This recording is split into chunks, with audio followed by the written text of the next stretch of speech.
on this topic, role of electronics in the field of wind energy. I will try to do justice for the topic, though I come from mechanical background, but I will try to introduce to the forum here about what are the areas which are really coming from electronics in the field of wind energy. So, as we all know, wind energy is a field of accumulated engineering, I would call it, because it consists of all areas of engineering, starting from the basic physics or the atmospheric physics, which talks about the flow of wind. From there, it moves to aerodynamics when it comes to the blade rotation and stuff, which is more a mechanical in nature. And then followed by that is the mechanical hardcore design of the hub, main shaft, gearbox, the drivetrain, the transmission systems is all full of mechanical in nature. And then comes the electrical subject, which is the generator itself, and then transformer is there. So this is all about the electrical engineering, and the whole nacelle top, the tower top, including the blade, hub, everything rests on a tower. So on the tower, and that tower sits on a foundation. So the tower is a mechanical or a structural engineering subject, and then down below is the foundation, which is a civil engineering subject, and the whole thing is governed by electronics. So naturally, whenever you want to make something automatic, when you want to have a wind turbine running automatically on its own, then naturally you need to have sensors, instrumentation, and you need a control system to master all this input signals and then process and then also send out an output signal to control these systems. So that's where the whole thing is controlled by electronics. And then finally, also not but not the least, we also have IT and communication coming into picture, where when you want to control a whole wind farm, you want to control 20, 30 wind turbines, then you have the IT and the networking systems coming into place. So that's where it is an accumulated engineering subject in my perspective. And though I am a mechanical engineer, but I started learning a lot of other branches of engineering in this field of wind energy only. So I am really thankful that way to wind energy, which helped me to learn other avenues. So that is about the subject. So here I will also touch upon other areas of wind energy, and also explain you what are the areas where electronics is really playing a role in terms of power regulation, or doing some special functions on a wind turbine where electronics is playing a role. So this will give you an introduction. I think here many of your faculties, you might have done your research in the areas which I will be talking about. So you may be specialist in that. But I will try to introduce broadly about what are the areas. And I understood from Dr. Rajin that there are also mechanical engineers sitting here. So to you, I will also talk about aerodynamics and what kind of mechanical engineering also plays a role in this. So about me, I think Mr. Naveen has explained, introduced me about my profile, and so I think no need to explain more about that. So 20 years I am in the field of wind energy. So now I am heading Deutsche Wingard. So I'll also briefly tell what Deutsche Wingard is doing, and then get into the subject. So hope you're all with me, and Yeah, my yeah, voice is audible. yeah, yeah, audible, audible. Okay, okay, thank you. So whenever you have doubts, you can raise hands, or probably you can note down, and then finally you can ask the question. So whichever way is okay for me. So I will now share my screen. Okay.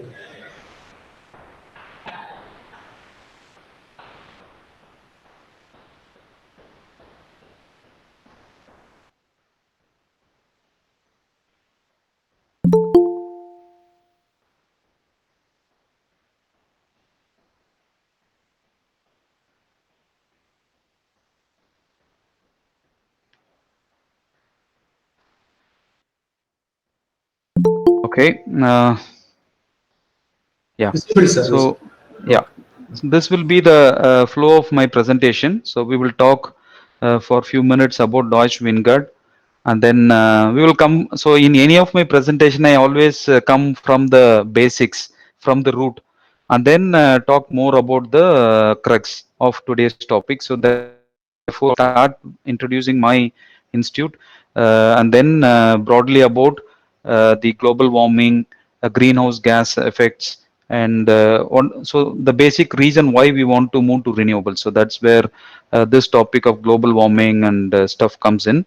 Then we have what are the available renewable energy sources, and then we will jump more into wind energy. And coming to wind, we will look at the concepts, the history, and a little bit about the statistics about today's installation capacity worldwide and in India. And then come to the wind energy application, technology, designing of wind turbines, and then the electronics part, how electronics plays a role in the field of wind energy engineering, which is about wind turbine control systems, wind farm operations, SCADA systems, condition monitoring. So these are the areas where really electronics is playing a role. These two main areas. And then finally, I will also share few slides where you can see about what are the recent developments that is happening in the field of wind energy. So this way, you will get introduced to the overall wind energy sector, as well as the avenues where electronics engineers really have a potential to play with. And Dr. Rajan is really an expert in the field of MPPT, so which is also a very important aspect in the field of renewable energy harvesting, especially when it comes to solar and the direct drive wind generators. MPPT plays a major role. So, of course, I cannot talk more about MPPT and all that stuff because I am not from that domain, but just telling about the expertise of Dr. Rajin. Yeah, here this is Deutsche Wingard, and these are the areas in which we function. So we are a 20-year-old wind energy consulting firm based out of Germany, and recently we started the Indian operations 2 years back. So these are the areas where we work largely. One is the wind tunnel center. We have a consulting division. We have a site assessment division. We have technical inspections and management. We work for offshore wind energy engineering. We do a lot of field measurements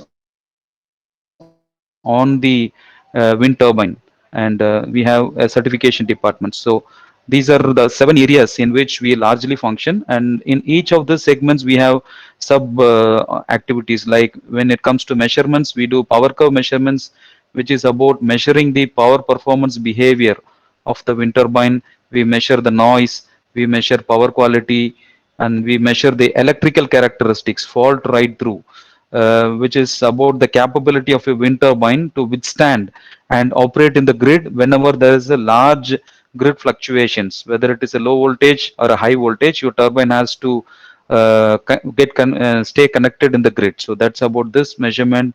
And we also do load measurement, mechanical load measurements. So measuring what kind of loads are faced by the blades, main shaft, the tower, the whole structure.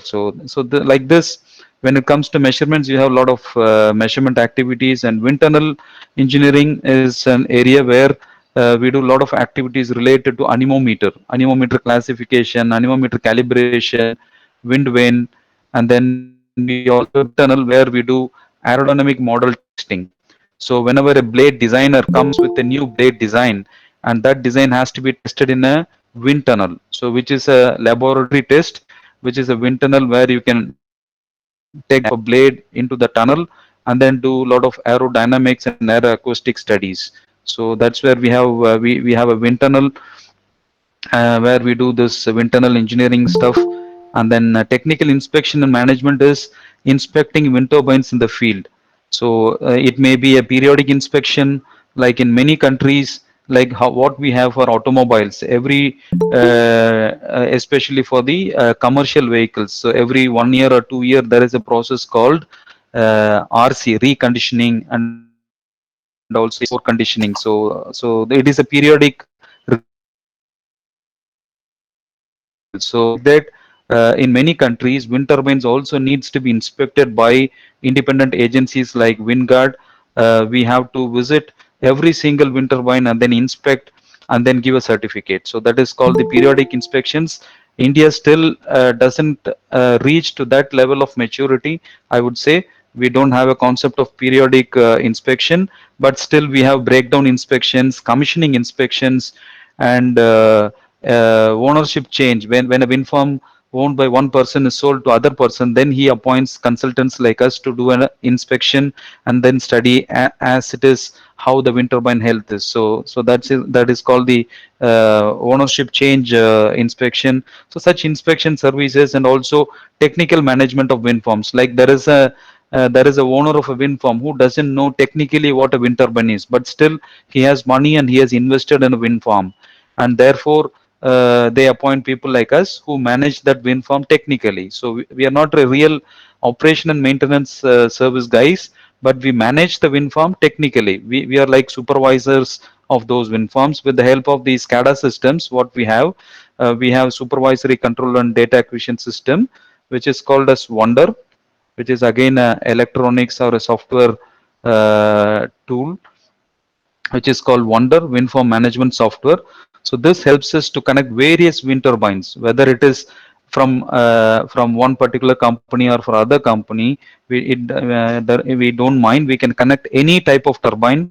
We just need the OPC from those turbine controllers, and this tool can connect all these turbines into one platform or one system. So this helps us to manage the complete asset. And the advantage of Wonder is that you can also connect solar park in this.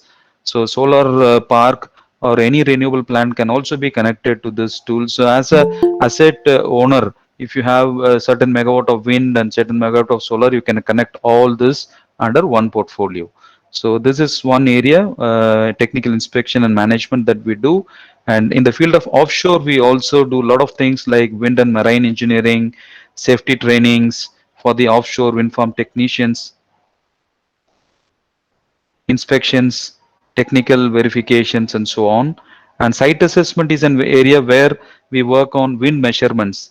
We have to, one of the very important and basic activity in the field of wind energy harvesting is wind measurement. You need to identify the wind sites. Without identification of wind site, there is no any activity that can happen in the field of wind energy. This is the very first activity. You need to identify which is a wind site where you can have your turbine. So for that, you need to do wind measurements. So we have wind measurements, and then after measuring wind at one particular location, then we do a site assessment. So we measure wind at one particular location, and then from there we measure wind at another area. So this is a place where you have a meteorological mast installed, and then you measure wind here at this given location, and after that you study for a larger area based on the terrain undulations surrounding the meteorological mast where you have measured the wind. So there you have a process called wind flow modeling. It is based on certain atmospheric physics mathematical models.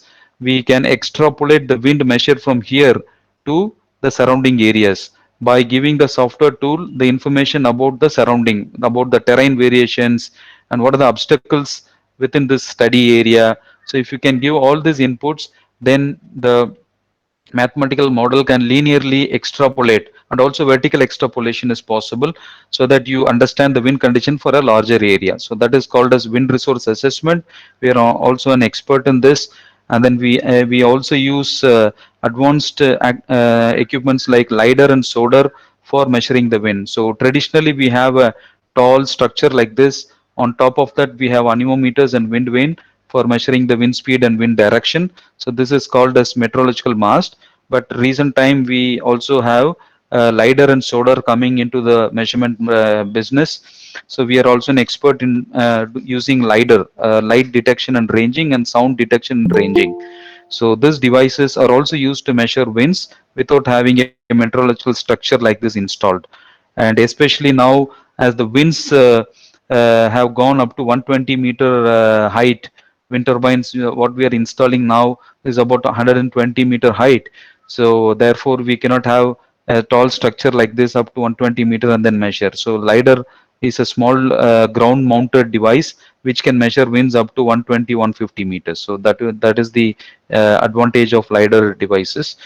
Yeah, so I think I'm on in the process of explaining what WindGuard is doing. I am also trying to explain various activities of wind energy. So that is how you have to look at this. I am not just promoting WindGuard, so it is various activities that is happening in the field of wind energy. So coming to consulting, we do market analysis, electrical and load flow calculations, and site suitability studies, technical due diligence, consulting government departments to make necessary policies to promote wind energy or solar energy, and then doing tender and contract consulting. So this is purely a consulting business. So, and then coming to the last one, which is the certification. Here, what we do is certifying wind turbine. So, any wind turbine in the world, I can say world, because now all the countries demand for a certification. Without having a type certified wind turbine, you cannot have a grid connection or an approval to connect your wind turbine into the grid. So, we have standards coming from IEC, International Electrotechnical Committee. This is a part of ISO organization. So they have standards starting from this 61400-01 they call it. So this is the number which pertains to wind turbine standard. So 61400-01 talks about the design requirements of wind turbine. 61400-22 talks about certification aspects of wind turbines. 61400-21 talks about power quality measurements. 12 talks about power curve measurements, power performance. Dash 13 talks about mechanical load measurements. Dash 11 talks about acoustic noise measurements. So these are all the standards based on which a wind turbine is designed, tested, and certified. So we are also an agency for that. Without certification, coming to India, I will talk about. Without certification, you cannot have your turbine registered in MNRE, which is Ministry of New and Renewable Energy, which is the apex organization coming under Government of India, who governs the whole activity of wind energy in the country. Um, so MNRE will approve or accept your turbine only when it is certified according to this IEC standards. So without MNRE approval, any electricity board, whether it is Tamil Nadu or Karnataka or Maharashtra, or is it a national grid coming under Power Grid Corporation of India, no authority will connect the power coming from your wind turbine without this MNRE approval. And MNRE approval looks at only the certification of this. So I think we work in all the areas of wind energy engineering, I would say. So I think this with this I have explained about various activities starting from wind resource assessment to how a turbine is designed, certified, and how the field activities are done. The whole gamut is covered in this. This is our Chennai office. Yeah. Okay, so now we come to the route why we go for renewable energy. So it is all known reasons. We have problems of global warming, and the reason for global warming is mainly pollution. So we have pollution, and then also on the other hand, we have depleting fossil fuels. So the fossil fuels are also coming down, though it is polluting, but still, even if you want to use it, you cannot use it for longer time. Like people estimate that the available resource of oil is coming only up to another 50 years. You can have oil in this earth, and then gas will last long for another 53 years, and coal will be for another 115 years. So but and beyond this, we also have the pollution problem. So this is the main reason why we have to move towards the renewable energy. And the effects of global warming are polar ice caps melting, and because of this you have the water level rising, and the coastal areas are getting immersed in water, and the availability of land area for human beings to survive is becoming lesser day by day. And we have also different seasons happening because of this global warming. There is a drought, unexpected droughts and heat waves happening, and we have a lot of diseases getting spreaded because of this global warming. And because of all this, we have huge amount of economic crisis. So you can clearly see how the environmental impact is connected with the economics. So it is all a connected chain. Science, environment, economics, uh, it's all interconnected. So therefore, harvesting renewable energy, conserving energy, it will all help to have a clear, stronger economy. Okay, this is a picture. You can imagine energy pyramid where we have to focus more on harvesting more renewable energy and try to save energy. The generated energies, whatever you have generated, the electricities or the heat energy that you have generated from wind or solar or any form of energy prime mover, so that has to be utilized in an efficient way. How to utilize it in an efficient way is to use energy efficient products. So not try to use the old styled equipments which might consume a lot of electricity. So try to use energy efficient products with star ratings and so on. So this is the second level of I would say the first is conserve energy. First is you have to save energy. Whenever you don't need to have a light or heat, then you have to switch off the system. So this is the first step that you have to do as a conscious person. You have to conserve energy, and then when it comes to usage, okay, this is definitely have to bear minimum use this much of energy, then try to use efficient products, and then finally you have to ensure that the energy that you use, is it really coming from renewable energy. So then if everybody thinks of all these three things, then definitely the environment is green, and therefore your economy is also boosted. So this is what people call it energy pyramid. And as a responsible citizens, we have to always think, are we really moving as per this triangle? Different forms of energies. We have different forms of renewable energies. So the first and the foremost is the sun, which is the solar energy, which is basically the root cause for all the other forms of energy. So from solar we get wind. I will explain how from solar we get wind. So that there is a connection between solar and wind. It is basically the same energy source that we harvest in different forms. So solar is the prime, and then we have water, which is also a renewable energy, and we have geothermal and biomass. So these are the different renewable energies.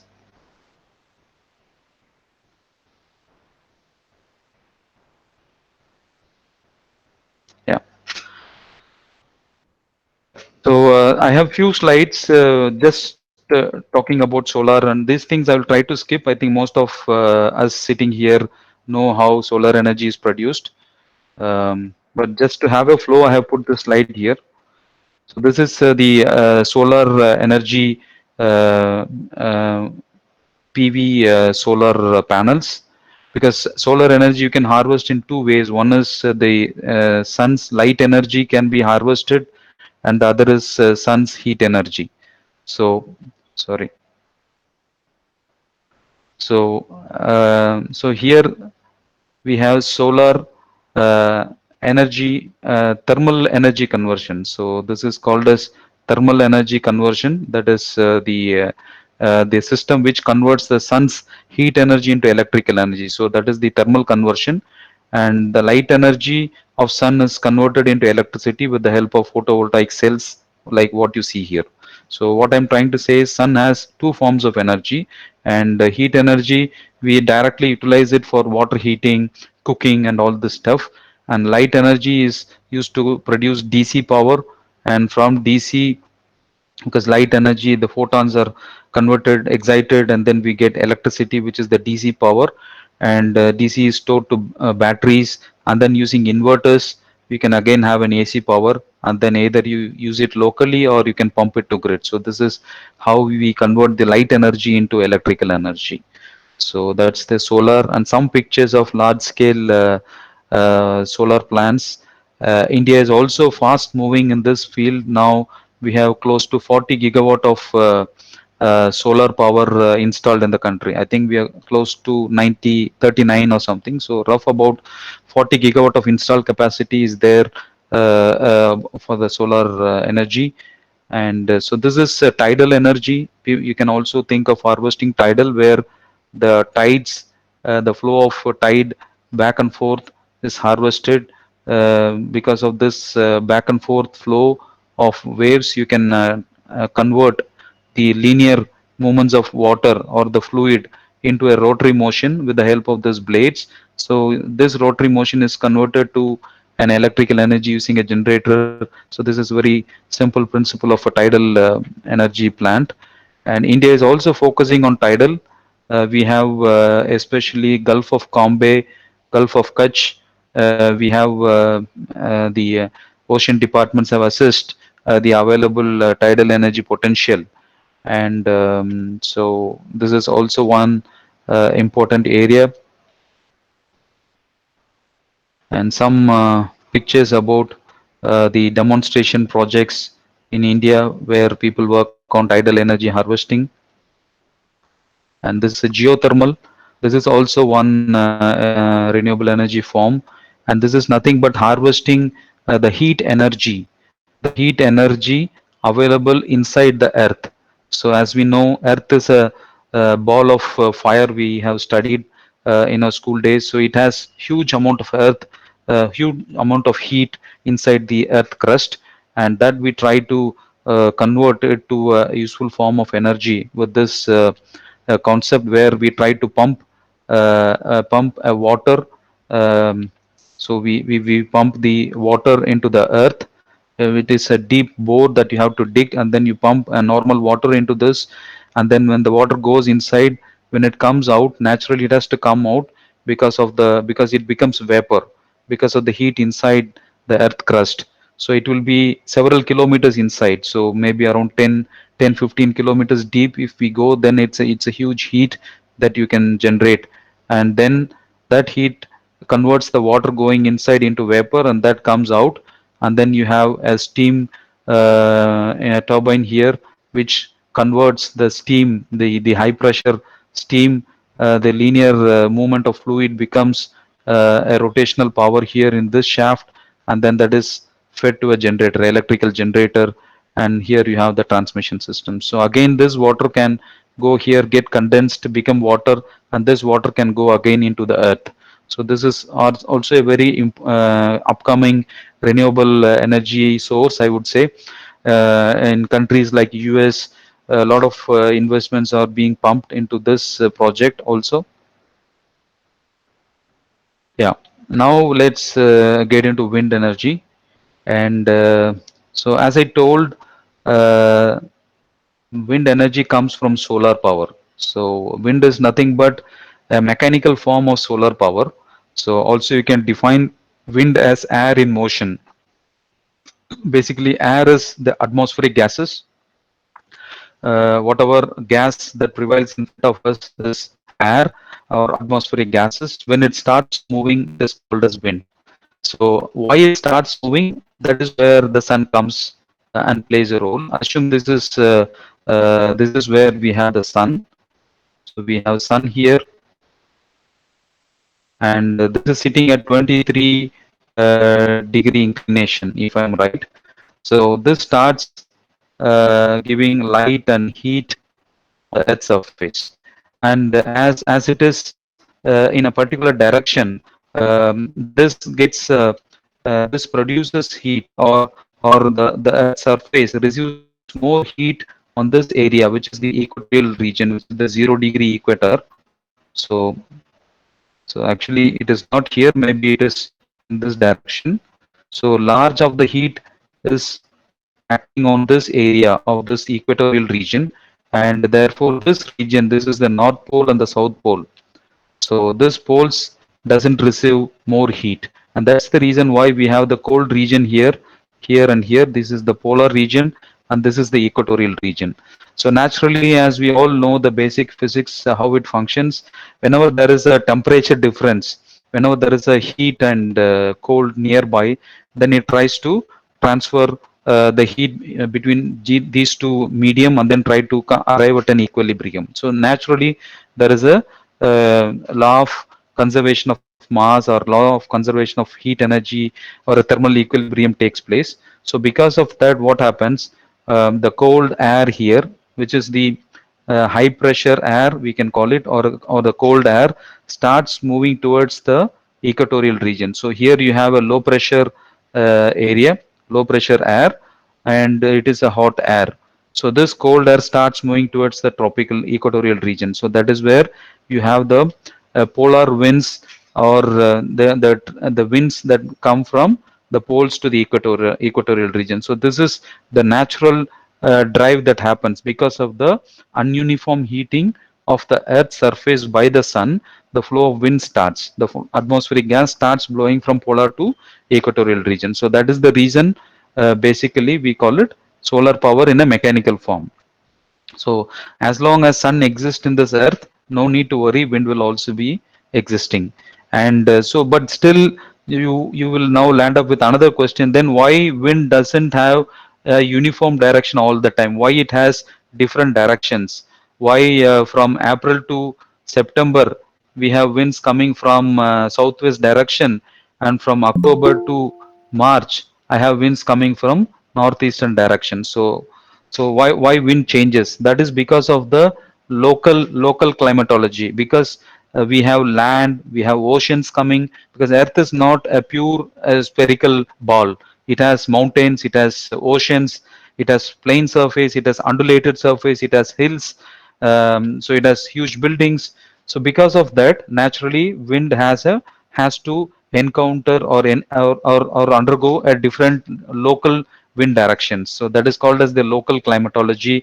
And also we have something called as land breeze on the sea breeze on the coastal areas. So we have a local phenomena called land breeze and the sea breeze, which is happening in a which affects the diurnal pattern of a wind flow. So all this finally results in a local climatology. So you have a global climatology, and then you have a regional climatology as well. So and added to this, you can also imagine Earth is also rotating. It is not all the time like this. So Earth is also a rotating ball, and because of that, there is a force created, which is called as the net geostropic wind force. And the scientist who studied this is Coriolis. So that is why we call it Coriolis force. So we have high pressure wind, and we have low pressure wind. So low pressure area. So the high pressure area from the pole start moving towards the low pressure, and because of the Earth's rotation, which is added to that, finally we have a net wind, which is called as a net geostropic wind. So this is the net geostropic wind which we actually harvest to produce electrical energy. Okay, some indications about how much of potential we have on this earth. We have 174,000 terawatt of energy available in the sun. And out of this energy, only 2% is converted as wind energy. So you can imagine how much of solar we have, and in that solar we have only 2% getting converted as wind power. And that 2% of wind itself is 3,500 million megawatt. And yeah.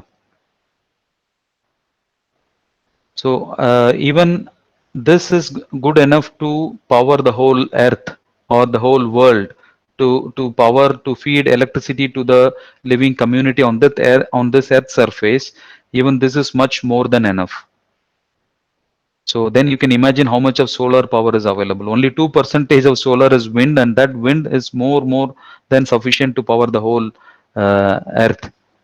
And here also is an indication: 30% of India, the landscape of India, if you have 30%, one third of India, if you have all wind turbines, then you can, and if that is all a 3 megawatt wind turbine, you can power the wind, you can power the consumption for the whole earth. Global power consumption can be achieved by this amount of wind farms. So now you can imagine how big is wind and solar power. Yeah. And okay, now we talked about what is wind, where it comes from, all that. And as engineers and scientists, we need to quantify how much of wind can really be harvested. That's where a scientist, a German scientist named Betz, came in. And then from the basic formula of kinetic energy, because what we are harvesting is the kinetic energy of wind, the flow of wind, which is the kinetic energy what we are harvesting with the help of a conventional wind turbine with 3 blades. And So here this bed scientist says with the help of this kind of blades, a horizontal axis rotating wind turbine, you cannot harvest power beyond 59 percentage. So this is what is bed's limit. If you have 100 kilowatt in front of a wind turbine, what your blade can maximum harvest is only 59 kilowatt. So it cannot harvest beyond this. So that's the efficiency that you can achieve with this wind turbine blades. And what I have practically seen in my 20 years life is even 59 percentage, none of the blades have achieved. Normally, it prevails in the range of 45 percentage. The coefficient of performance is in the range of 50 to 45 percentage. And then balance once the mechanical power is harvested at the blade hub, then after that you have a gearbox and then you have generator. So these equipments will function at 95% efficiency conversion, and generator can be 98% conversion levels. But whereas the wind, the blade can only function at maximum of 59% conversion. So this is about the bits limit. And some pictures just to elucidate the history of wind energy. You can see wind energy dates back from 900 AD, and then after every 100 year, 200 year, there is some milestone events happening. So initially it was the Persian people, that is today's Iran. They have used wind energy to irrigate gardens and to run wind wheels. And then in 1200, Germans came and started inventing this kind of wind turbines. Then Dutch people, they came out with their own solution. Then in 1700, some scientific activity starts getting pumped in, like aerodynamic experiments were done by Euler, and this finally led to a good design of blades. And the first electricity producing wind turbine was invented in the year of 1891. And then slowly after 20-30 years it became popular in Europe. And in 70s and 80s there was a huge oil crisis, and also there is a lot of interest from the people in US and Europe to work on renewable energies. So that's how the field developed. And this is a map that explains about the whole wind potential in the earth. You can see there is huge wind in this area, Greenland, and then US also have good wind potential. You have Northern Africa, good potential. Southern America, south of South America, and then coming to India. So there is a zoomed up picture here. You can see, which is not really visible here in this picture, but here you can see this southwestern area. Southwest is full of winds. So I will tell you the reason why it is in the next picture. Okay, yeah, I will come later. Why? What is the reason why India gets wind more here in these states? So this is the picture that you can see how wind energy installations are growing every year. So as on date, in the world, you have 651 gigawatt of wind power installed, and India stands fourth place in the field of wind energy harvesting by having 38 38 gigawatt 38 gigawatt of wind turbines installed. Yeah. So here you can see within the southwestern states where you have the huge wind potential, we have Tamil Nadu, which is one of the largest wind farming state, and Gujarat is the next one. And the reason why we have winds in the southwestern state is that India is mainly benefited by the southwest monsoon, which starts from basically the monsoon period is June, July, and August, but still wind starts blowing in this direction from April to September. So this is, we call it high wind period. And then in the other half of the year, wind comes from this direction, which is the northeast monsoon. But this is a low wind period, so there is no very strong winds coming from the northeastern direction, probably because of the mountain ranges here. So a lot of things play a role. That is all connected with the monsoon. So we have winds coming from the Arabian Sea and hitting these states. So Tamil Nadu have installed about 9,000 plus megawatt as on date. Gujarat is the next state. Maharashtra is the next one. Karnataka is coming up. Rajasthan, Andhra Pradesh. So part of Andhra Pradesh is also having good winds because of the Deccan Plateau. So you can see the wind potential spreads up to some portion of Andhra Pradesh, Karnataka, Madhya Pradesh, Maharashtra. So it is all coming in the Deccan Plateau. So this is our target. Indian government is targeting to produce 60 gigawatt by 2022. Yeah. So some applications where you can think wind energy as a prime mover. You can use wind energy for grinding grains, sailing boats, sawmilling, processing of food commodities, pumping water, electricity production, sewage disposal. And this is the main thing that we all focus now, because we all know once we have electricity, we can use it for any application. So that is why we look at more for producing electricity, whether it is wind or solar. We focus more to produce electricity, not directly thinking of using it for the applications. So this is a typical windmill used for water pumping. Let me not go more deep into this. So this is a battery-based small wind turbine where you can. It is quite similar to the solar PV concept. So there you can actually use it in combination with a solar panel. So you can have a solar panel, you can have a wind turbine. So all this power. So you can have a DC. You can so you this power coming from wind and solar, the DC power both gets into a charge controller. So it can be a DC generator here, a dynamo kind of thing. So both goes to the charge controller, and then that is connected with the battery bank. And if you have some DC load, you can directly utilize as a DC power, or you can use inverter and then produce AC power and then use it for your other applications. So this is how you can also look at wind turbine as a source of energy. And this is the main the commercial ones which today we are going to look at. So this is the grid connected large scale wind turbine with 3 blades. And so typically the specification of wind turbine goes like this. It will be either a stall machine or a pitch machine. It will have 3 blades.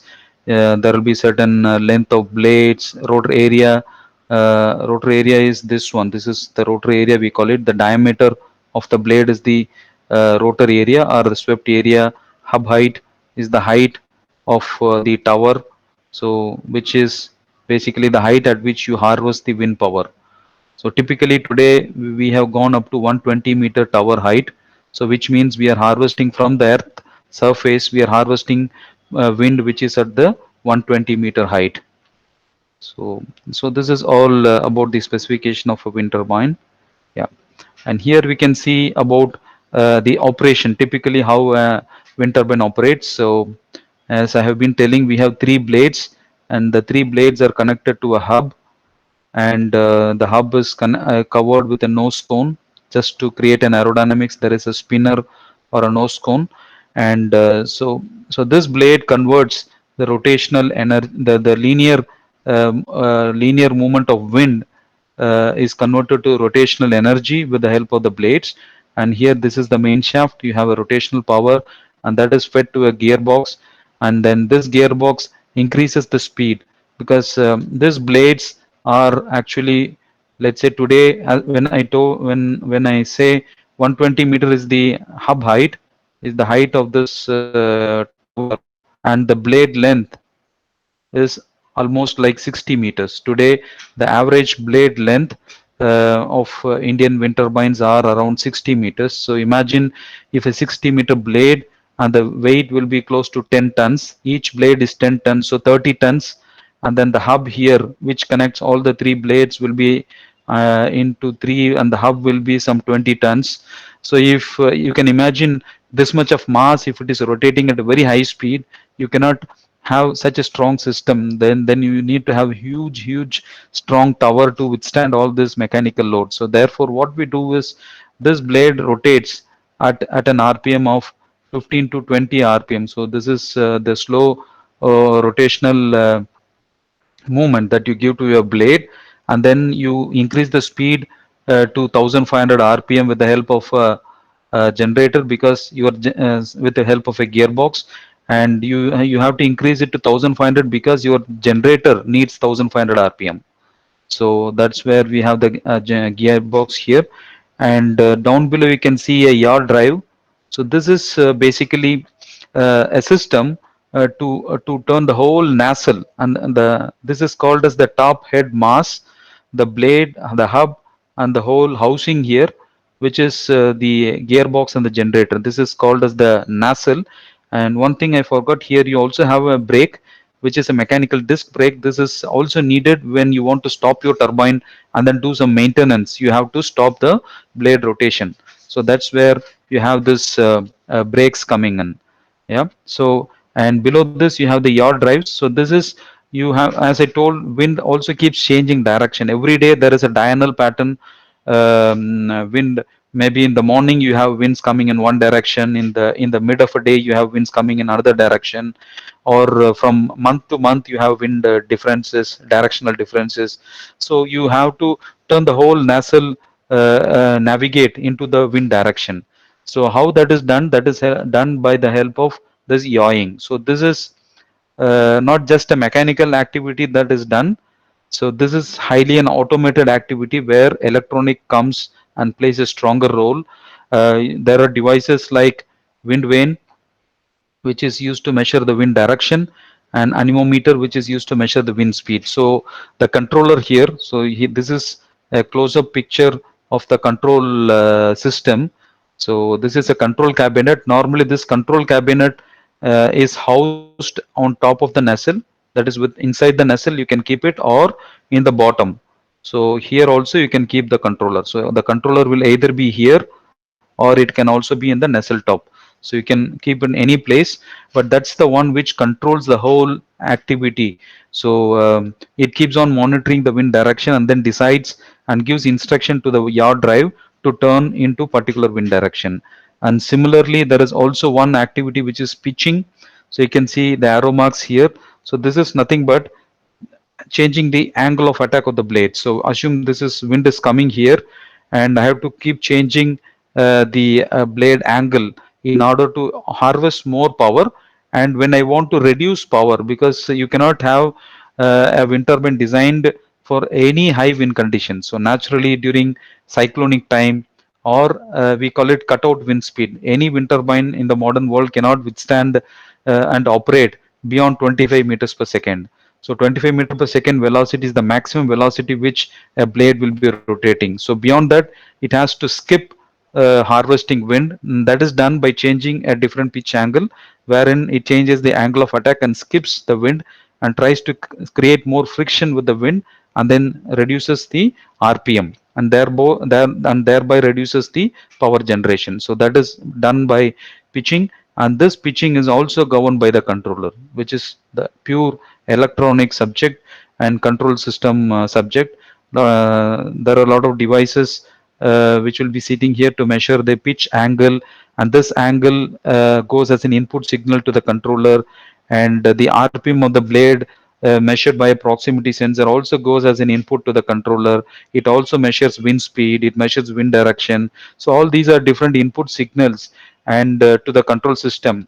And within the control system there is a strong robust algorithm is written which takes care of the safety operation of the turbine and also harvests more power.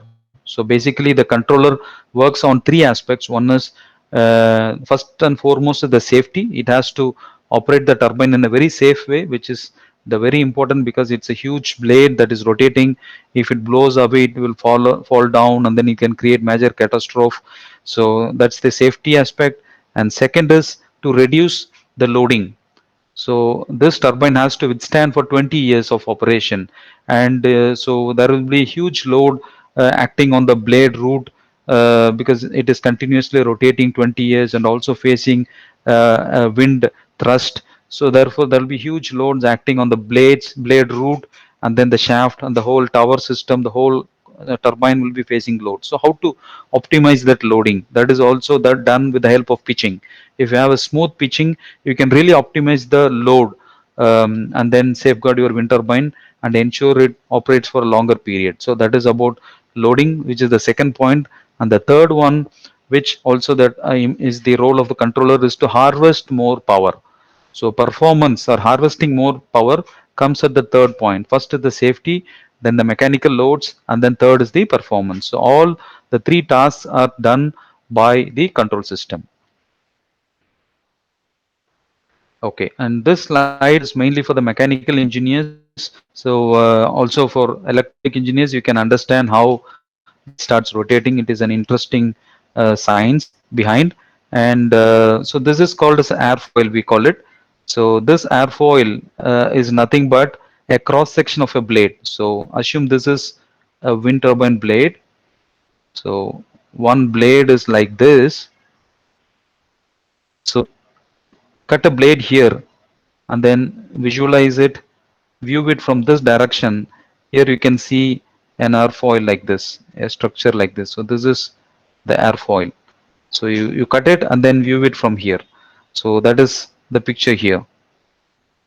So this is called as an airfoil, and this airfoil, what we use for wind turbine blades, are basically borrowed from the aircraft industry.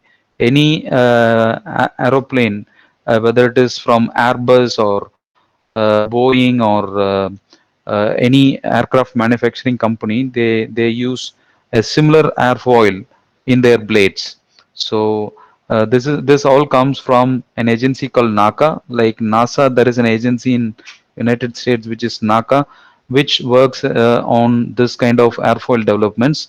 So this is the one which really produces lift in an aircraft. And similarly, the lift, the rotational energy that is produced on a wind turbine blade is quite similar to the lift that happens on an aircraft blade. So which is explained here. You can see this, and these are some of the parameters that are attached to an airfoil. So this edge is called as leading edge. This is the leading edge, and this point is called as the trailing edge. And the distance between the leading edge and the trailing edge is called as the chord length or chord width. And typically in a wind turbine blade, you can see from the root in a just nearby, you have the longest chord, and then the chord width starts reducing gradually. So closer to the tip, you have very small chord length, and closer to the root, you have longer chord length.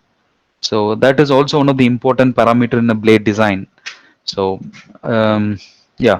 So coming to the aerodynamics, so wind, it starts blowing like this, and naturally what happens when it touches the leading edge, it has to get diverted into two directions. One is certain amount of wind blows on the top surface, certain amount goes below the bottom surface, and the bottom surface is a very flat surface, which is the suction side, they call it, and this is the pressure side, which has the bulky surface.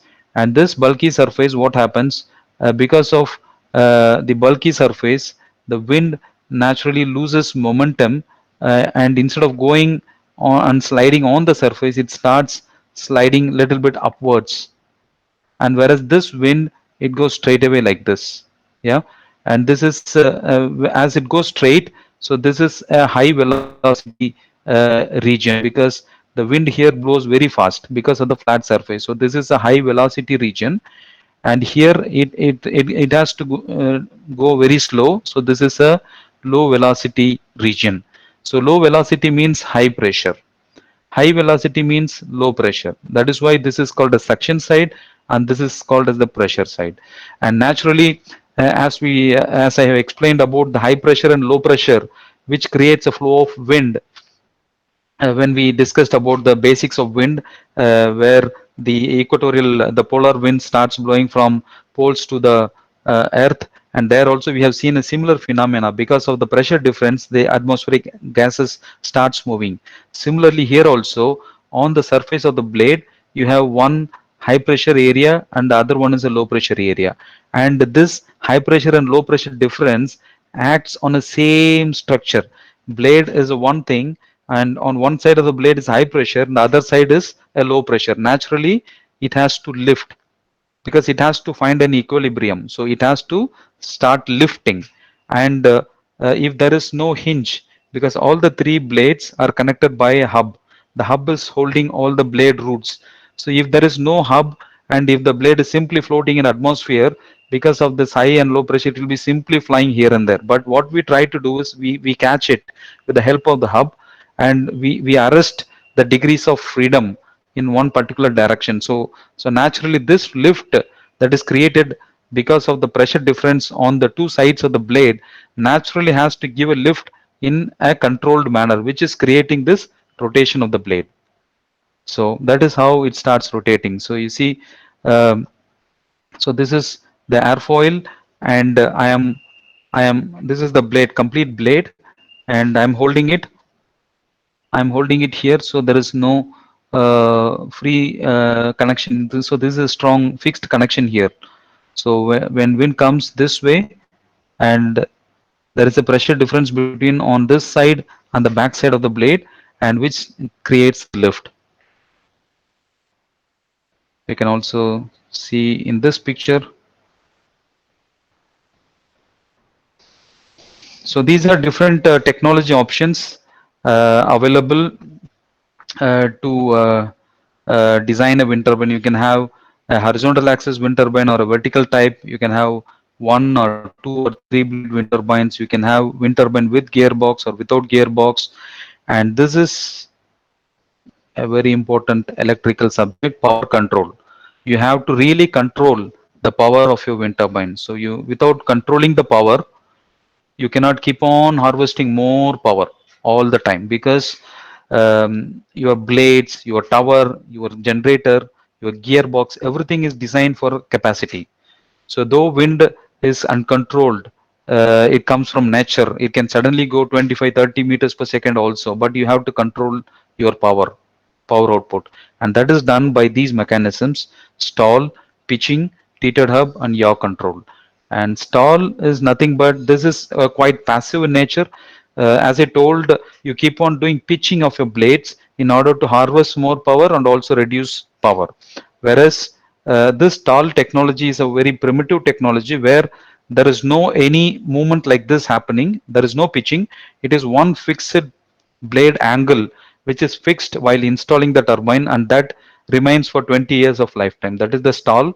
And so here there is no much of control or electronics coming in. Whereas if you take the next one, which is the pitching, tethered hub, and yaw control, so this three is really controlled and governed with a strong electronic system. So pitching, as I told, this is pitching, and you have like what you have for yawing, like turning the nacelle into wind direction, you have yaw motors. Similarly, for doing pitching and the blade route, you have pitch motors. So this pitch motors are controlled by the controller. So and this helps based on the power production. It helps what degree it has to do pitching. So that is the control system. And tethered hub, the next one is tethered hub, which is nothing but changing the blade angle like this, not doing pitching, not doing pitching like this. Instead, changing the blade, getting into wind direction, getting away from direction. So this is basically a process called coning, we call it. So when you do this coning, you try to reduce the swept area, the area of wind that you're harvesting, you try to reduce and increase it. This is called the tethered hub. So this tethered hub mechanism also needs a quite strong, robust control system. So you cannot simply do this tethering. And yaw control, as I told, changing the turbine into different wind direction to harvest more power. And also, if you want to safeguard your turbine, yaw control is quite important. You can turn it. So assume suddenly there is a cyclone going to happen in the next few days, and if you want to stop the turbine and safeguard it, then what you have to do is you have to simply shut down and then turn the nacelle into opposite direction. So turn the blades away from the wind. Take the blades 180-degree opposite to the wind and then safeguard itself. So that is the yawing, which also helps to control the power, regulate the power, as well as safeguard the wind turbine during cyclonic conditions. And rotor position, you can have wind turbines either upwind type or downwind type. And coming to tower, you can have a tubular tower or a lattice tower, like a transmission electrical tower. You can have lattice tower structures. You can have pole type, guy wire, three leg towers. So these are different options, technologies available for selecting a tower. And rotational speed, you can have a constant speed turbine or a variable speed rotation turbine. And yaw rotation, you have driven yaw, free yaw, and fixed yaw. Generators, you have induction machines. You can use synchronous machines and doubly fed induction machines. And this is quite very primitive, I would say, but these two technologies uses huge amount of electronics in order to control the power produced by the doubly fed induction generators to harvest the power from the residual power from the rotor. You need to have a partial scale frequency converter. And in case of synchronous machines, which is a variable power coming, you have a variable AC and you make it DC, and then you make a standard 50 hertz AC power. So this conversion and inversion takes place with the help of the full scale frequency converter, which is control and electronic subject. Yeah. So I think this yesterday you might have attended a session from one of the faculty, one of the speaker, I think, who would have spoken more about the different wind electric conversion systems. As I saw the schedule, I understood there was a session on this topic. So this slide here explains the same thing, which is about different type of configurations that you can have to convert the wind power, the rotational power, into an electrical power with the help of the different conversion schemes. So the first one is a fixed speed wind turbine, where you have rotational power coming from the rotor, and then you have a gearbox which increases the speed. As I told here, let's say you have 20 rpm here, and here you have 1500 rpm, and then this 1500 rpm is fed to the squirrel cage induction generator. And then you have a very simple thyristor based soft starter, and through that the power is delivered or connected to the step up transformer, and from the transformer it goes to the grid. And here you can see there is a capacitor bank added, because and this is an induction generator. This is an inductive load that is connected to the electrical grid. And yeah, sorry. Yeah, this is an inductive load. Transformer is also an inductive load, and this is also an inductive generator. So in order to reduce the pumping of huge inductance, and to control it, they have this capacitor banks added, which is again mostly a static capacitor bank. They just add here in order to control the power factor and keep it close to unity. So that is a very simple system. And the next one is a limited variable speed wind turbine. Here they use, instead of a squirrel cage, they use a wound rotor induction generator. Here you can see there is an amount of small control that you can do on on your generator with the help of a variable resistance that is connected to the rotor part, and the stator is connected to the thyristor and capacitor banks, which is quite similar to the first configuration like type A, but a small variable resistance is used to control the power generation of this generator. So that is, you have little bit control on your power generation in this concept, which is limited variable speed, we call it. That's the type B. And type C is where you use a gearbox, you use a wound rotor, and what we try to do is, here we don't harvest this power, we just use this very rotor power just to as a kind of variable resistance, and then use to control the power that is delivered by the generator or the stator. But here is the next thought. What we do is we try to convert the variable power that is harvested from the rotor into a useful power. So for that we use a partial scale frequency converter, where this variable the small AC power with a different frequency comes here, and that is converted to a standard 50 hertz power, and then pumped to one coil of the transformer. One part of it has two primary coils. From the rotor power, is one, and from the stator power you have another coil. So you have two primary windings and then one secondary winding that is connected to the grid. So all this conversion schemes definitely needs huge electronics. So you can imagine how to control the soft starter, and also the static capacitor banks can be a dynamic bank. So based on the power and based on the power factor, you can each time add different. You can have different steps of capacitor banks and then add at different levels based on the power delivery. And this is the next one, which is type C.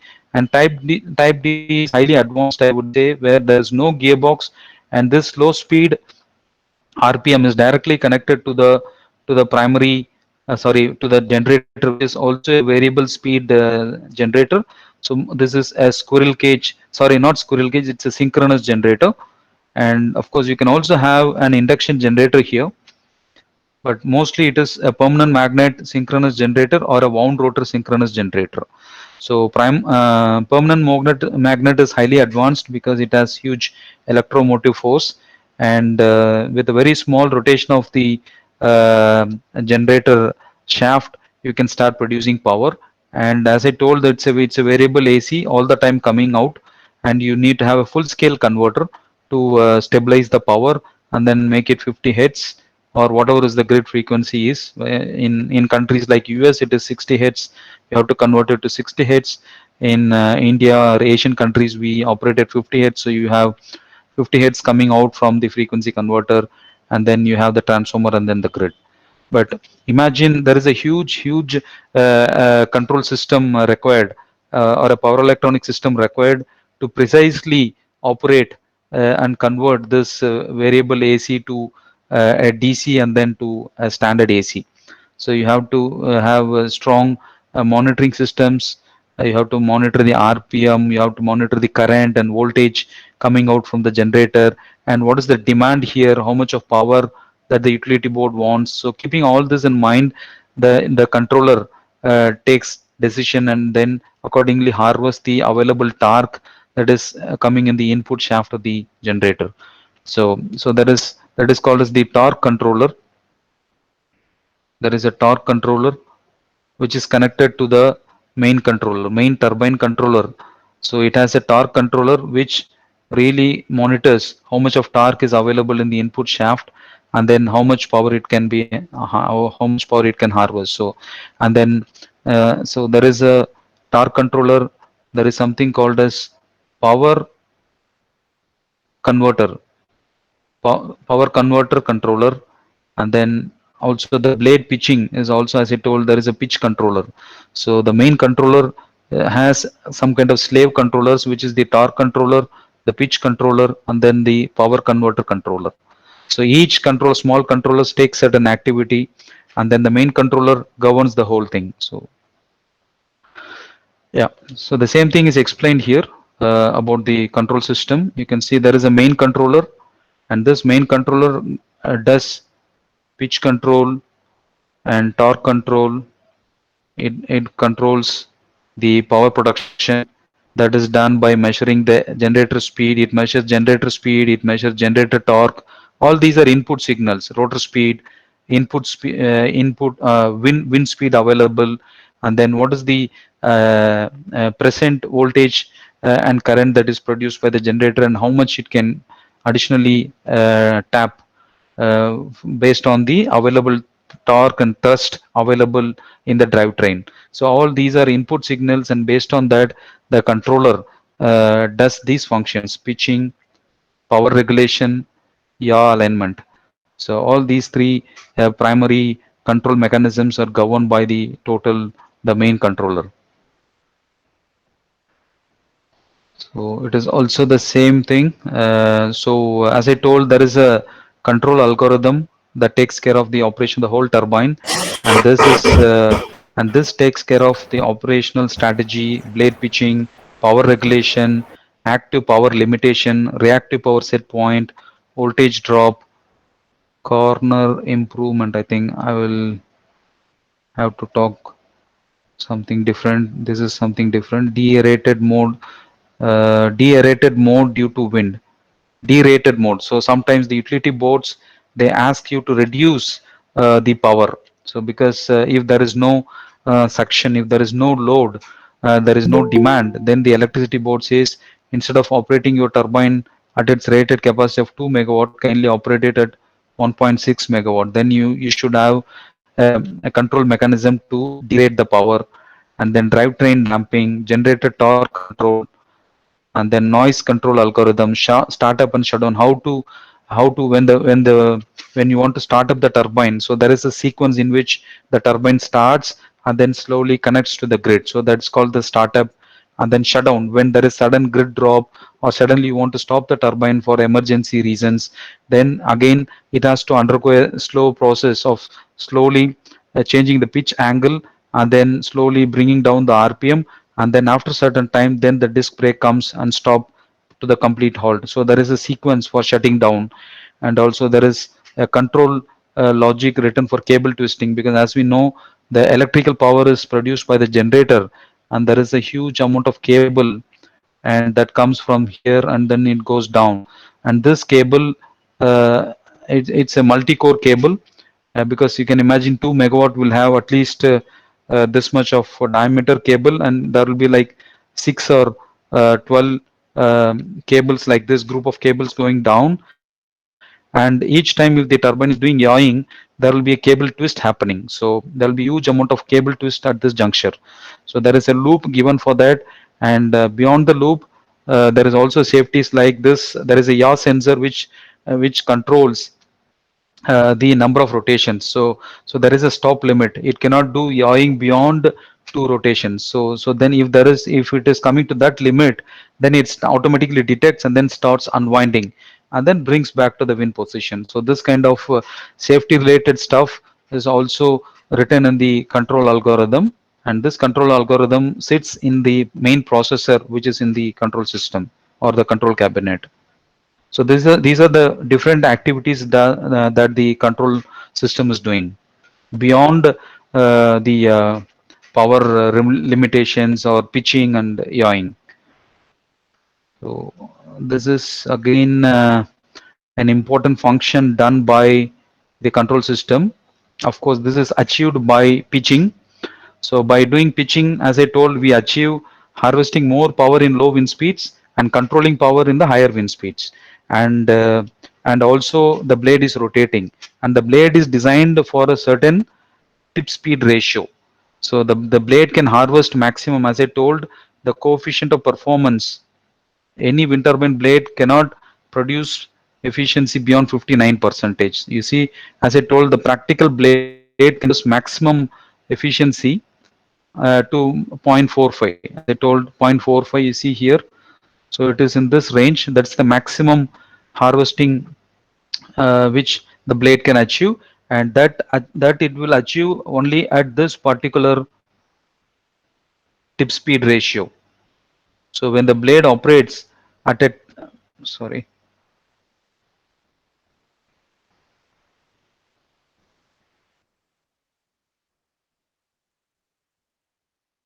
when the blade operates at this tip speed of 8 to 12 tip speed ratio, you can harvest maximum power. And this is also done by pitching.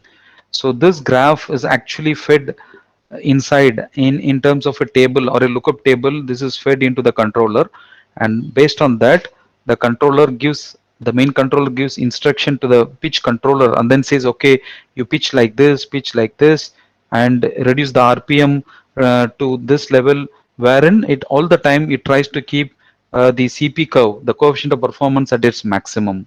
So this is just the graph, but behind this there is a certain amount of electronics and control system that takes place. Without that, pitching is not there. Without pitching, you cannot do this control on power production. And again, so this is typically a power curve. So this is a power curve is wind speed versus power, x and y graph, and this is the wind speed at which the turbine starts cutting into the grid. So the power starts producing. So this will normally be 3 meters per second. This is the minimum wind speed which is required to create an inertia to start the blade. And from there on, the power keeps ramping, and when it comes to the rated wind speed, let's say 12 meters per second, the power starts regulating up to cutout, which is like 25 meters per second. So during this 3 meters per second to 12 meters per second, there is no pitching happening because it will be at one bottommost pitch angle, let's say 0 degree or 1 degree, which is more flat angle, and it will harvest more power. So because it is in a safe zone of 3 to 12 meters per second, you keep on harvesting power. And then beyond 12 meters per second, so at 12, your machine achieves the rated capacity. If it is a 2 megawatt machine, at 12 meters per second, you achieve the rated power, which is 2 megawatt. After 2 megawatt, you cannot produce 2.5 or 3 megawatt because your generator is limited to 2 megawatt. So you have to reduce the power, and that's where the pitch controller comes in. So this is the pitch controller, and this portion is the torque controller. Here you try to harvest more power, and harvest more power is nothing but harvesting more torque, more mechanical torque. So this is the torque controller that comes into picture in this wind speed region, and beyond the rated wind speed and up to cutout is the pitch control that takes place. Both torque control and pitch control is governed by the main turbine controller. Yeah, as I told, the goal of the control system is to maximize power and to operate to keep the blade rotation in the preferred tip speed ratio, in which you can harvest more power from the blades. And this is determined by this law: Q equal to K times omega square. Omega is the angular velocity and Q is the torque. So yeah, it's the same explained in a different way. And here you can see this is the generator torque. What we try to do is from 3 meters per second, we keep on increasing the generator torque. And once you achieve the rated power of 2 megawatt, then you try to regulate the generator torque. So this is the function of the generator torque controller. And you see the pitch controller, how it functions. It tries to keep 0 degree or 1 degree pitch angle up to rated wind speed. After rated wind speed, it tries to pitch out and then try to skip the wind and harvest only what is needed and try to maintain the rated power. So you can see pitching happening after 12 meters per second.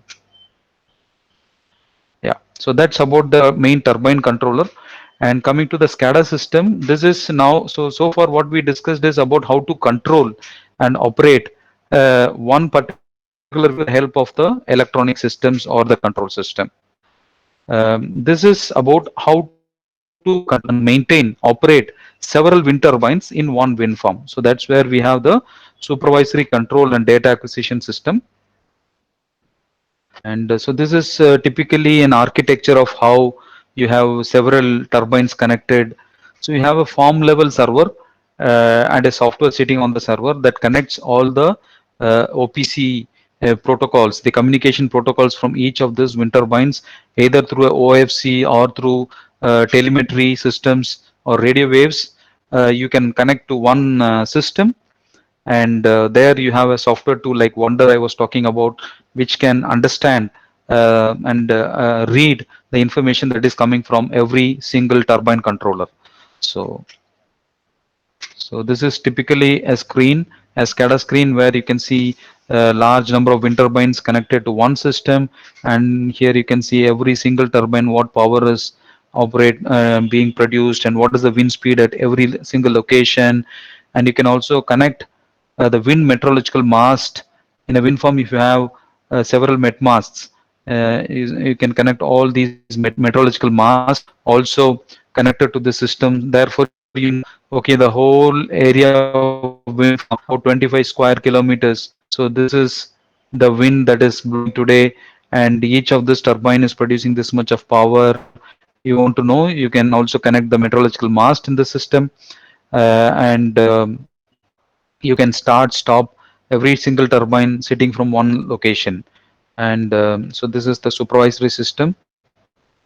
And next to this, you have condition monitoring. So this is a bit advanced than a normal SCADA system. Here, what we do is we of the monitor the health of the wind turbine.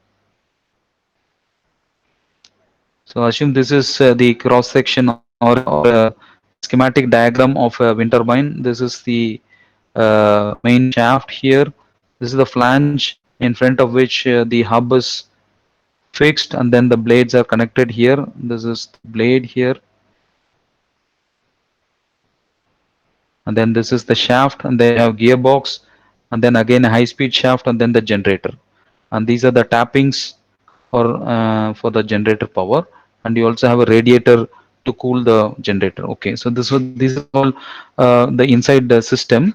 So what we do is we keep special sensors, like on the bottom of the main shaft we have one place where we measure the acceleration or the vibration, and here we measure vibration, and in the gearbox we measure vibrations as well as the temperature of the oil which is inside the gearbox.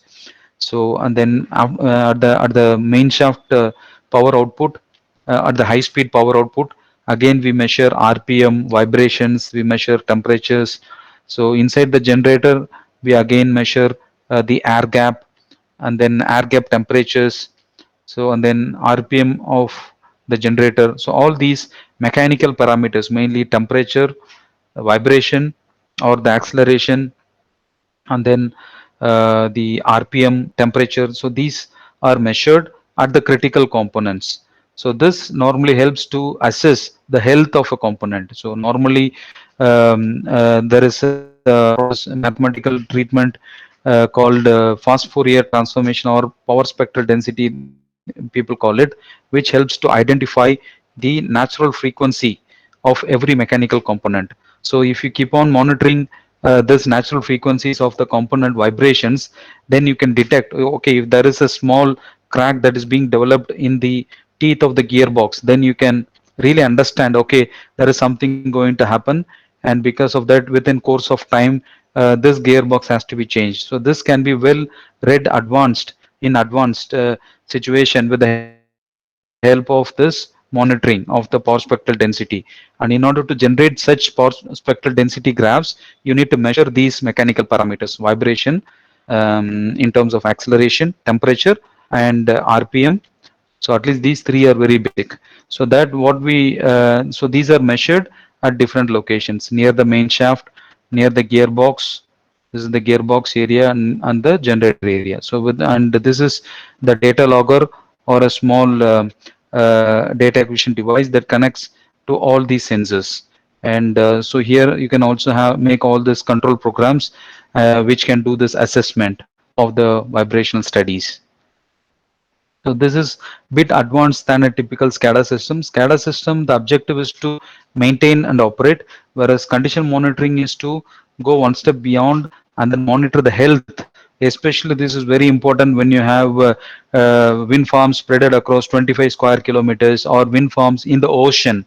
Then you have to really have such condition monitoring systems to monitor the health, so that you can see, okay, this particular turbine is behaving erratic in the last few days, and if it goes like this, definitely in next 1 month time I need to replace the generator or replace the gearbox, or maybe I have to do a small repair in the blades.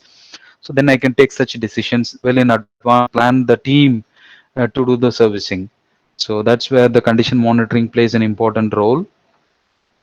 Okay, so so far what we saw is the importance of electronics, how it is used to operate as individual turbine, and then how it is useful to operate a large wind farm, and how it is used to monitor the health of a wind farm, and also to perform various functions within the wind turbine operation, how electronics and the control system helps us. So what, that is all what we saw.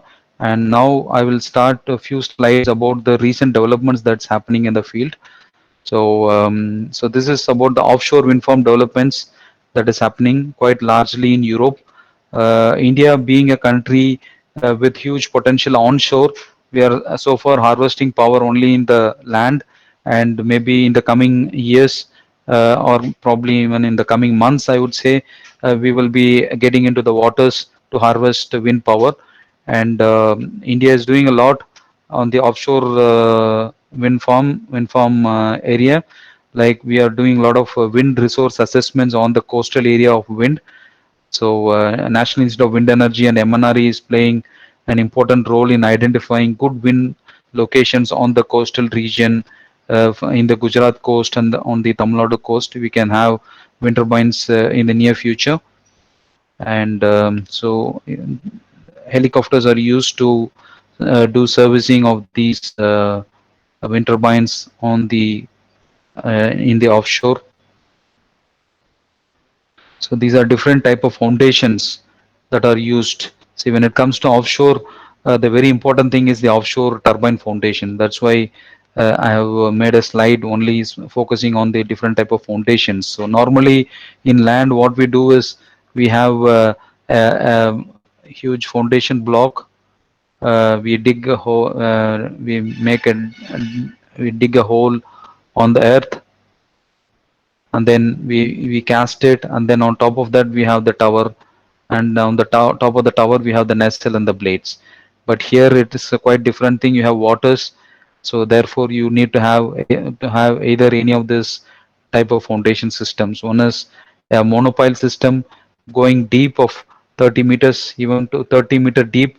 You have to dig a hole and then make a pile foundation. This is quite similar to the foundation which people use for making the bridges and the flyovers within the city. So we might have seen some systems like this. They make dig. They make huge holes, which is mainly for the pile foundation, and then from there they used to cast the pillars from the bottom, and then it comes up to the flyover level. So similarly, we do a pile foundation for the offshore wind farms.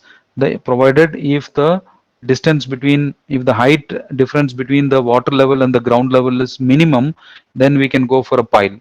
But if it is too large, then you have to go for either a jackpot or a tripod system concept or a floating ones. So these three are floating ones where you have huge mass floating, and then you have some anchors to hold it. So this is also quite becoming quite popular, and this is not just a theoretical concept or a concept which is just at the paper level. We also have turbines operating with this kind of floating systems. See, this is a floating system.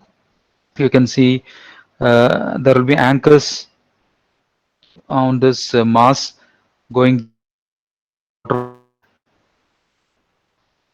There will be anchors, and here on one pillar turbine. So this is more like a counter weight, and this helps to operate the turbine in a balanced way. So there will be weight differences. Maybe this and this pillar will have huge weight, and which will balance the weight which sits on this particular pillar. So that's how it is balanced. And here is one new concept that is being introduced to the field of wind energy, like what we have for the aeroplane blades. In the aeroplane blade, if you sit on the window side, you can see when the flight is taking off, you have some movements happening on the trailing edge of the blades. So you have some flaps getting triggered either this way or that way. So it is more like pitching the whole blade, but in the aircraft you only do pitching of the lateral part, pitching of the trailing edge. Only this part is being pitched in and pitched out, not the whole airfoil. So the same concept is now people want to bring from aircraft industry to wind industry. As on date, what we do is we try to pitch the whole blade into wind direction in the wind turbines. But now we are working on systems like this where we only do the pitching for the trailing edge. So therefore, we reduce the huge mechanical loads that will be acting on the blade while pitching the whole 60 meters, and the whole blade is getting pitched in and out. So this is called as gunny flaps or trailing edge flaps, they call it. So this is also a new system where we work on the experimental works in a wind tunnel, and later on we might have some field level experiments. And as I told, the blades are now uh, having 60-meter length. So this is in India, but globally The longest blade in the world is today close to 110 meters. So imagine transportation of such long blades, 110-meter blades, especially when it has to cross several villages and then taken to a wind farm site.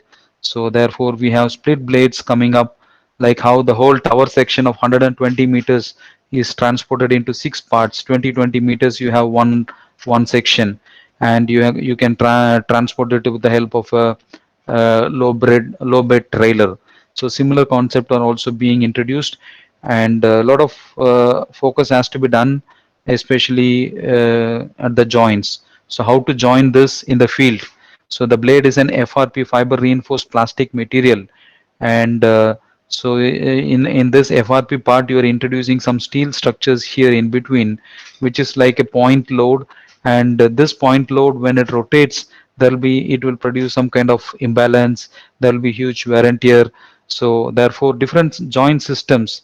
So whether it is a steel structural system or maybe a joint which is again based on FRP, you can produce it. So different concepts of a split blade is also evolved now. This is also a new development happening in the field, mainly to mitigate the risk and the challenges involved in logistics of longer blades. And coming to today, the highest capacity of wind turbine is 14 megawatt. I think 14 megawatt. GE is a company who have produced one or two prototypes of 14 megawatt wind turbine, which is operating near shore in Europe. And there is a 14 megawatt, and Vestas is now also, I think, coming up with 15 megawatt. So this type of, and you imagine even a 2 megawatt generator, the diameter of that generator will be closer to 4.5 meters. So that will be the diameter.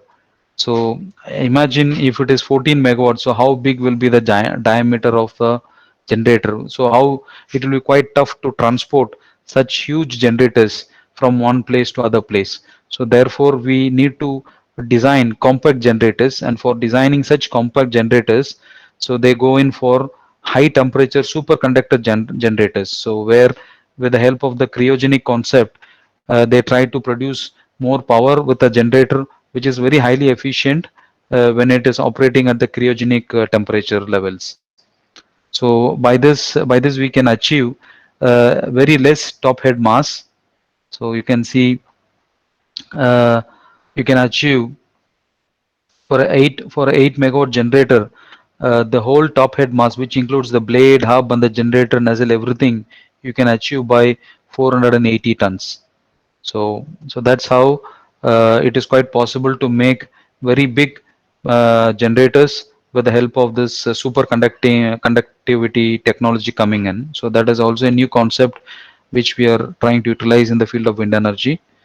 And we are also working on concepts like sway turbine, where we have huge diameter in the generator, and you have several poles. So because you have larger diameter, you can have more number of poles. As you know, 120 F by P, which is a very important formula in the field of electrical machines.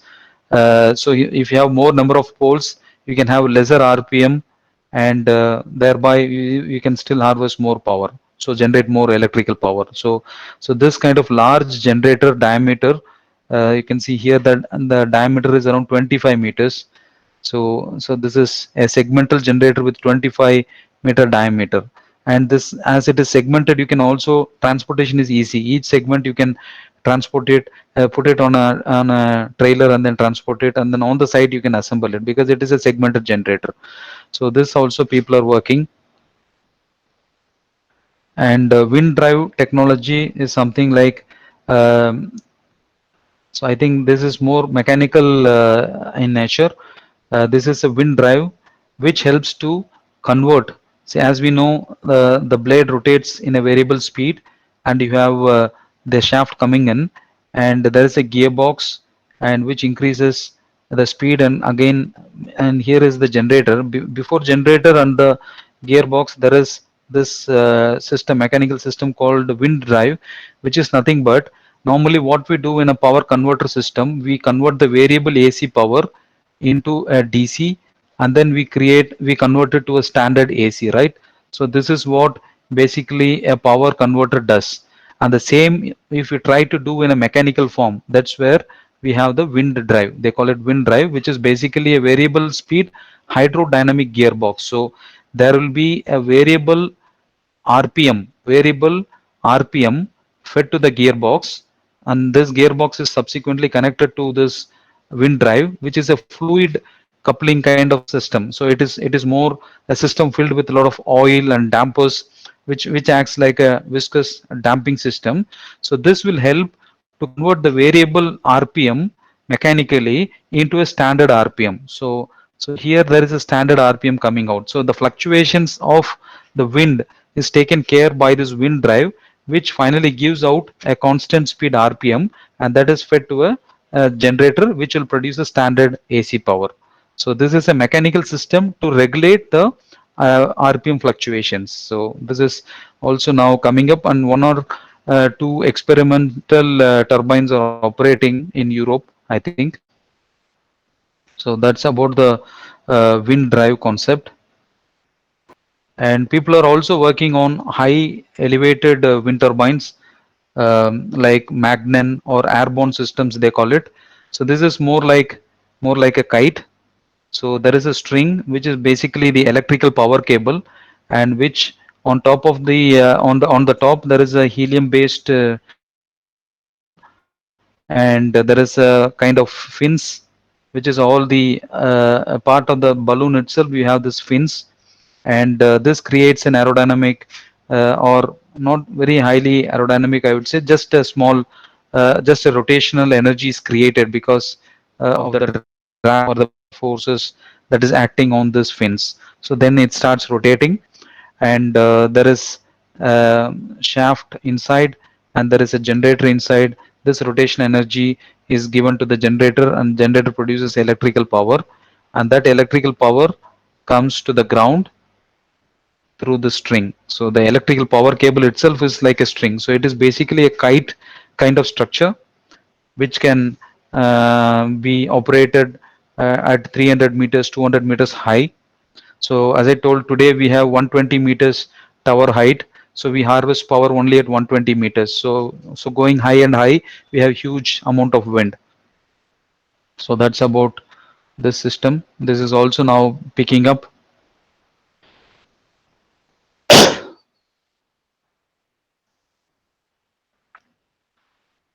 So this is highly suitable for this kind of offshore refineries where they need power, and they can use this kind of kite systems to produce power. So I think this is a practical system. You can see quite realistic picture, and you can see how the blades look like and how the strings are connected. And you can see this is the power cable that runs up to the height of the balloon. This is called, that is the Magnon what we saw now, and this is KiteGen. KiteGen is also quite similar, but instead of a balloon, this is more like a parachute, and you have two strings, and what we try to do is the tension of these strings.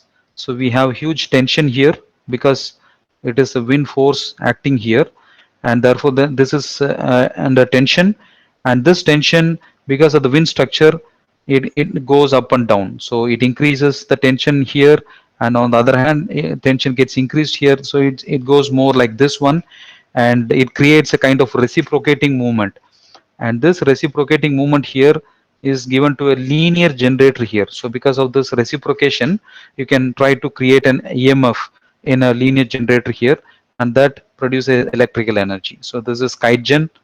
So this is called as regenerative motors are used here.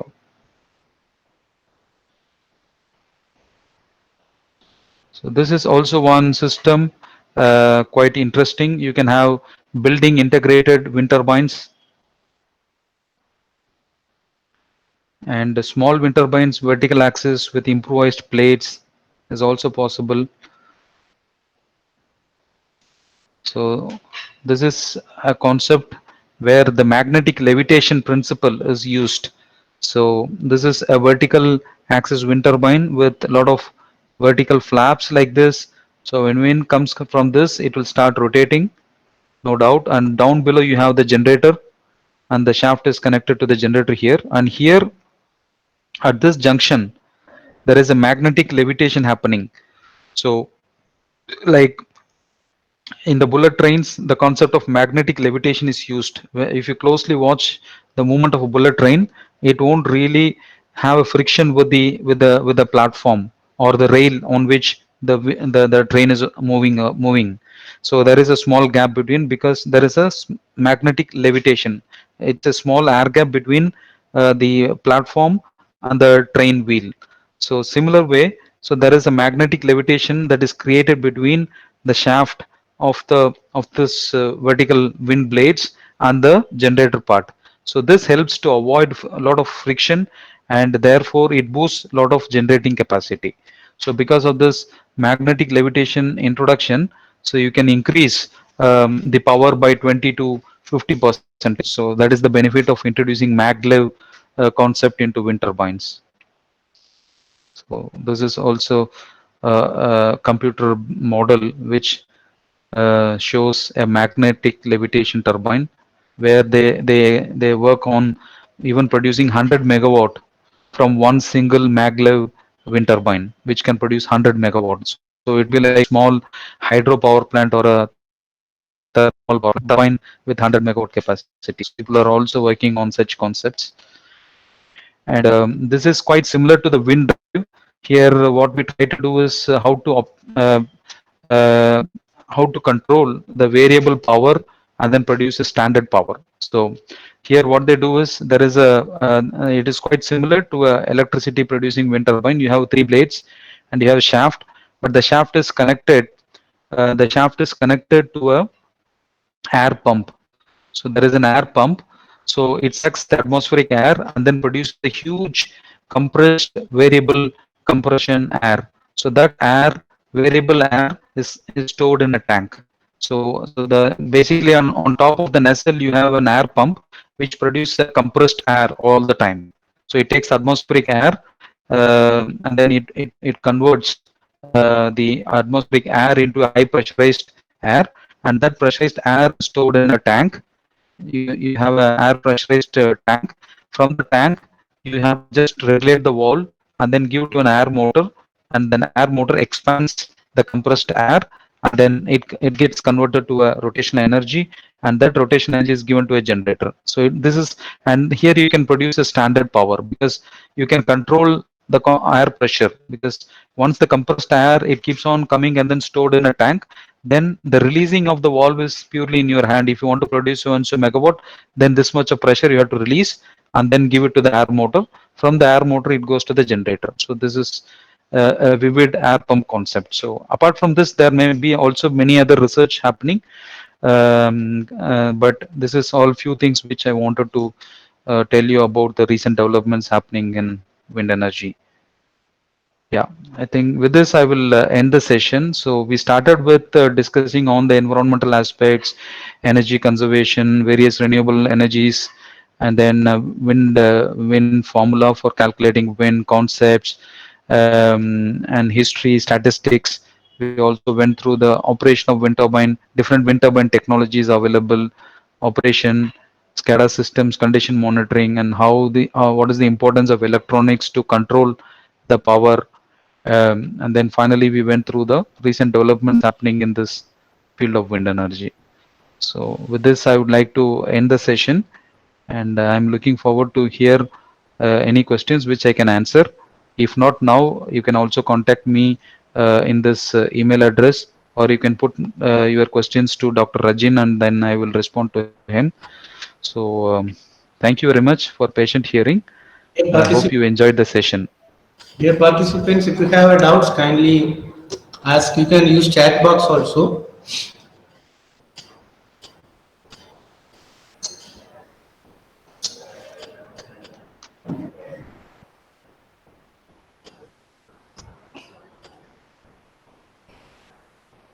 Dear participants, A good, what happened, good exposure we got it today, especially the industrial experience.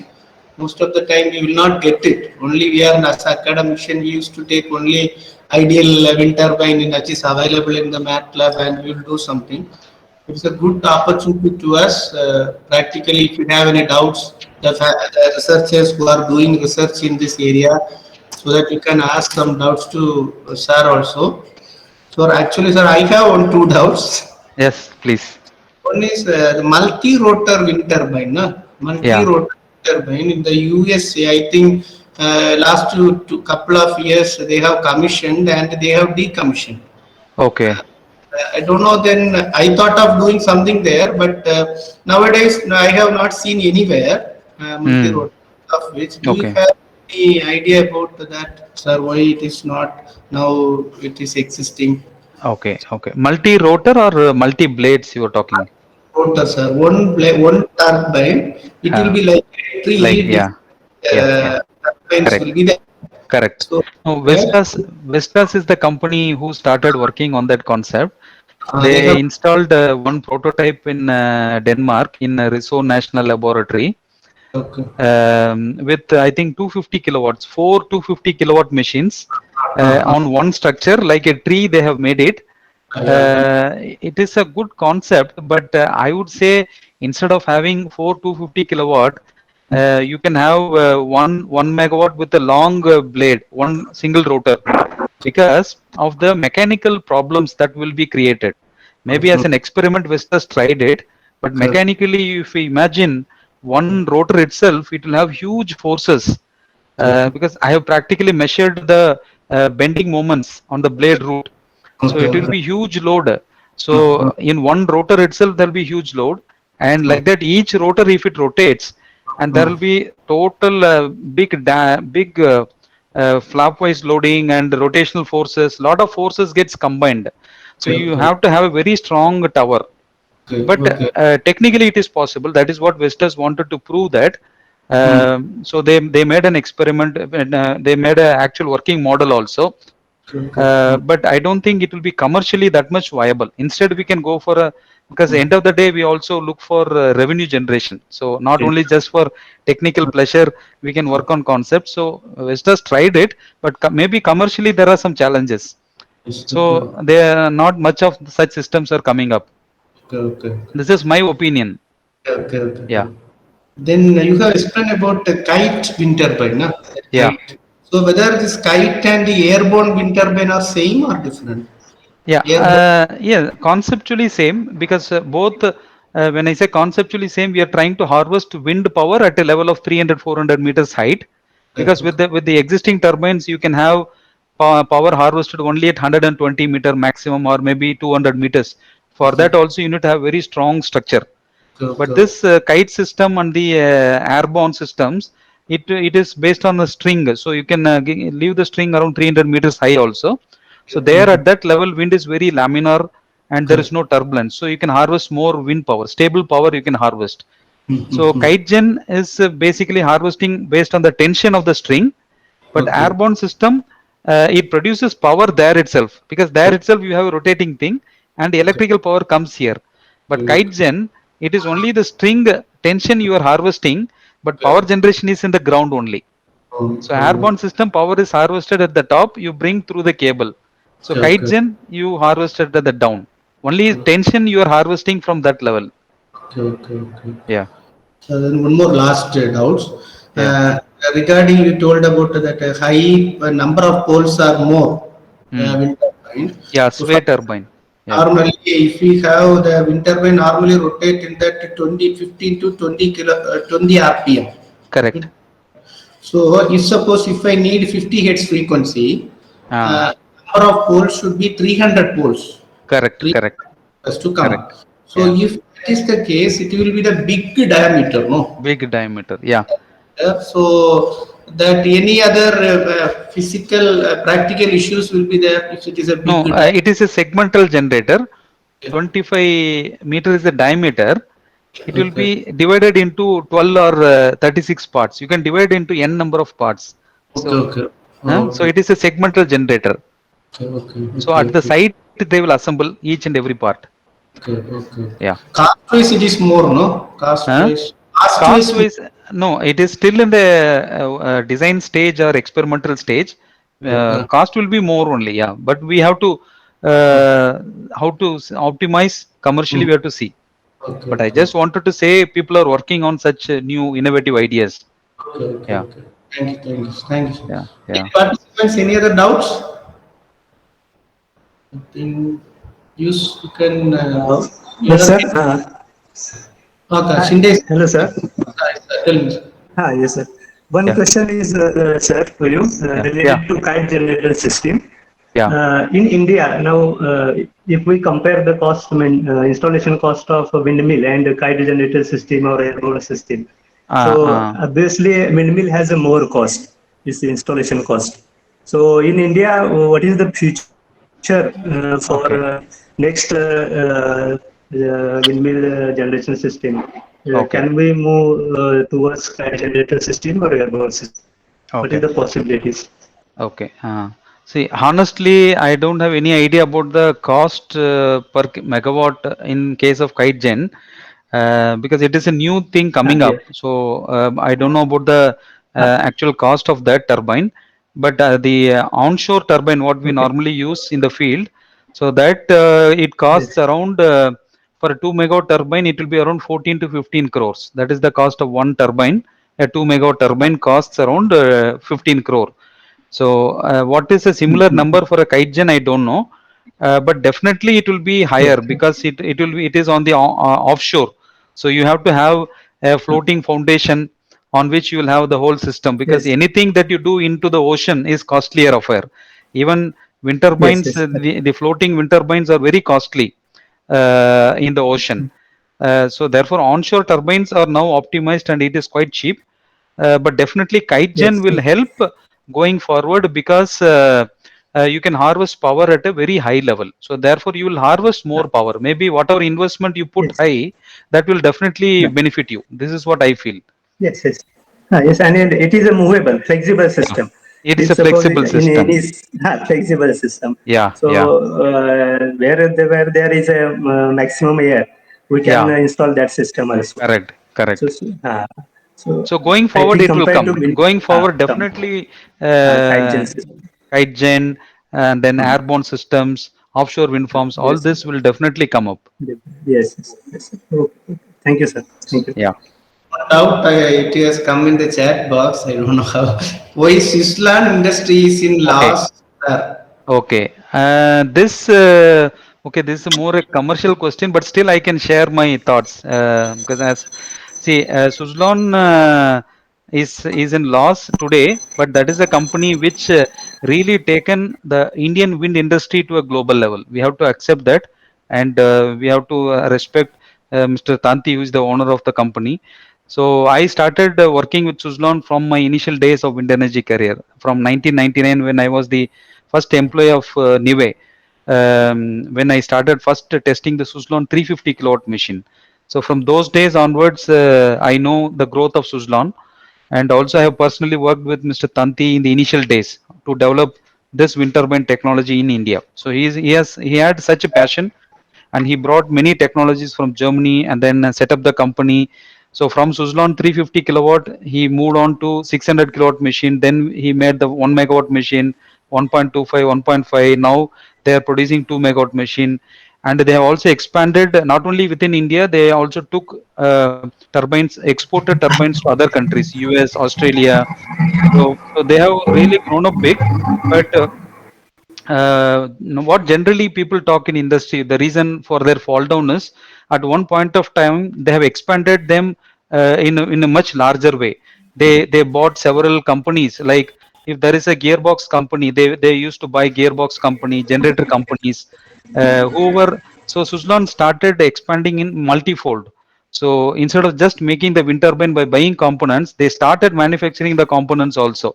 They started blade manufacturing, they started gearbox, they started tower manufacturing, they started converter manufacturing, everything. And also they bought many companies. So because of that, they were not able to manage. And suddenly, at one point of time, many almost like hundreds of blades of Suzlon blades failed in US because they could not withstand such a very, even last week you might have read in newspapers that Texas is facing a lot of freezing temperatures. Because of that, wind turbines were not operating because all these glass fiber blades are designed to operate in certain temperature. Beyond that, the blades might start developing cracks. So such a thing has happened in one site in Minnesota, in US, in Minneapolis state. This has happened for Suzlon blades. So because of that, they have to pay a lot of penalty to that US investor. So this was one of the point that triggered the fall of Suzlon, in my perspective. So after that, many things happened.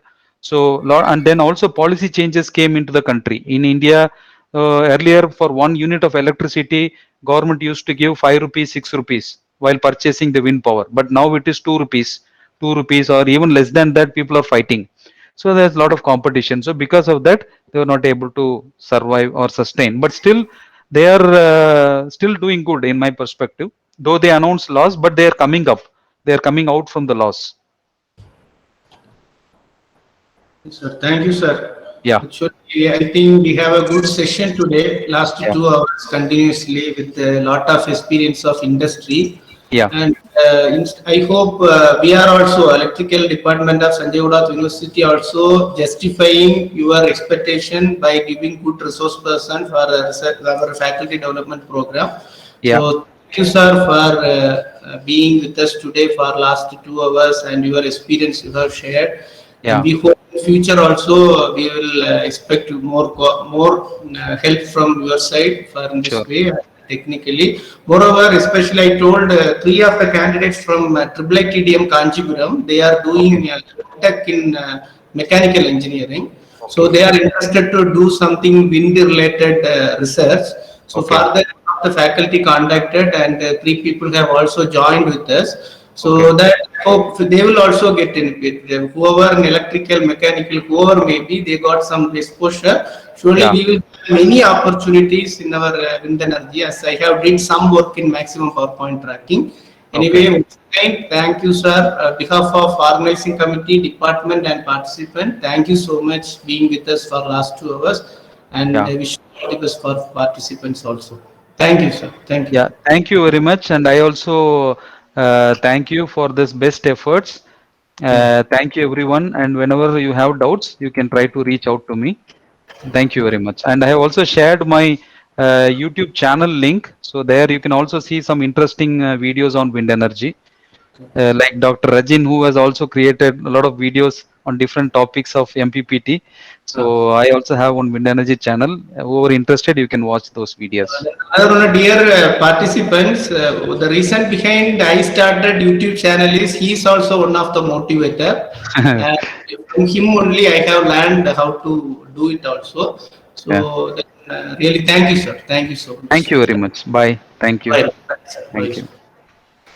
Then, dear participants, 2 o'clock next session will start at sharp. Already that our resource person has given the concern that he will come sharp at 2 o'clock. So please be on time so that we can wind up everything in on time. Thank you so much. Thank you.